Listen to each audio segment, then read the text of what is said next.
কতভাবে না কই মাছ রান্না করে খেয়েছেন আপনারা। একবার না হয় এভাবে রান্না করে খেয়ে দেখবেন। আমি জানি এভাবে অনেকেই রান্না করতে পারেন, কিন্তু যারা রান্না করতে পারেন না তাদের জন্য আজকের এই ভিডিওটা। এই ভিডিওতে আমি সম্পূর্ণরূপে কই মাছ কীভাবে সর্ষে বাটা দিয়ে রান্না করতে হয় তাই দেখাবো। প্রথমে আমি কালো সর্ষে নিলাম 2 চামচ, তারপরে হলুদ সর্ষে নিলাম 2 চামচ, একটুখানি জল দিয়ে ভিজিয়ে রাখলাম 10 মিনিট। তারপর ভালো করে ধুয়ে নিয়ে ওর মধ্যে এক টুকরো আদা দিয়ে দিলাম, তারপর কাঁচামরিচ ফালি দিয়ে দিলাম, তারপরে দিলাম একটুখানি লবণ। সবগুলোকে একসাথে করে পাটায় পিষে নিলাম। পিষে নেওয়ার পর ওর মধ্যে একটু সরিষার তেল দিয়ে দিলাম। দেওয়ার পর 10 মিনিটের জন্য রেস্টে রেখে দিলাম।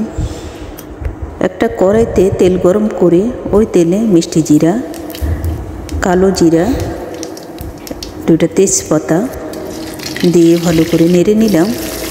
এরপর পেঁয়াজ কুচি, পেঁয়াজটা অপশনাল, দিলেও পারেন না দিলেও পারেন, কিন্তু আমার ভালো লাগে তাই দিলাম।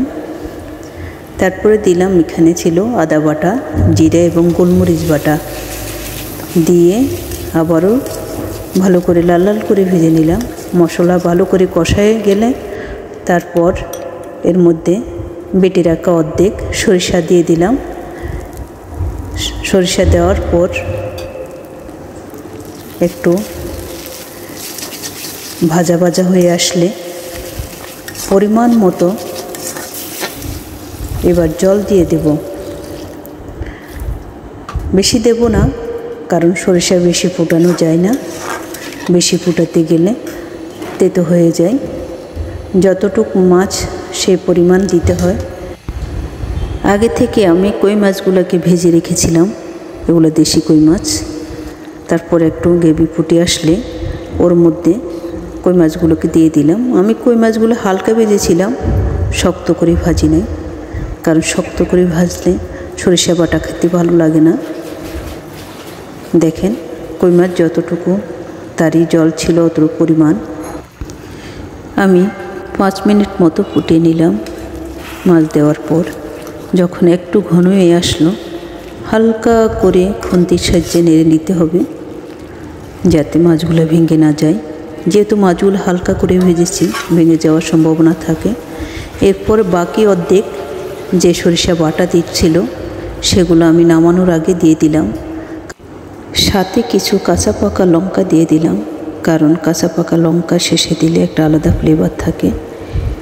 এর উপরে একটু কাঁচা সরিষার তেল দিয়ে দিলাম, কারণ আগেও বলছিলাম সরিষা বাটার উপরে কাঁচা সরিষার তেল দিলে একটু আলাদা ফ্লেভার থাকে। আবারও 5 মিনিটের জন্য ঢেকে দিলাম।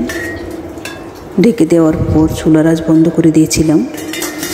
দেখুন বন্ধুরা, হয়ে গেছে আমার কই মাছের সর্ষে বাটা দিয়ে একটা ঝাল, খুবই স্বাদ।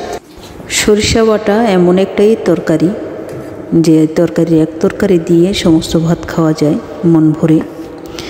আমি শেষে যে সরিষা বাটাটা দিয়েছিলাম সেটা দেওয়ার কারণ হচ্ছে, শেষে যদি সরিষা বাটা দেওয়া হয়, একটু দেওয়ার পরে যদি একটু কাঁচা পাকা লঙ্কা এবং একটু সরিষার তেল দিয়ে দেওয়া হয়, দিয়ে যদি ঢেকে দেওয়া যায়, তাহলে সরিষার যে ঝাঁঝালো স্বাদ সেটা চলে আসে, নাহলে ওই স্বাদটা আসে না। প্রিয় বন্ধুরা, সবাইকে নমস্কার জানাই। আমি আপনাদেরই দিদি, আপনাদের মাঝে সবসময় আছি, আর আপনারা পাশে আছেন বলেই তো এসব কাজ করার অনুপ্রেরণা পাই। সবাই আমাকে একটা বারের জন্য যদি আমার রেসিপিগুলো ভালো লাগে, একটা লাইক, কমেন্ট, শেয়ার করে অবশ্য পাশে থাকবেন। লাইক কমেন্ট যদি শেয়ার না করেন তাহলে কিভাবে বুঝবো আমার পরিবারের লোকজন আমারই সাথে আছে। ভিডিও করার সময় অনেক ভুল করে থাকি, ভুলগুলো সদা সর্বদা ক্ষমা দৃষ্টিতে দেখবেন। এই রেসিপিটা একবার হলেও ট্রাই করে দেখবেন। ধন্যবাদ।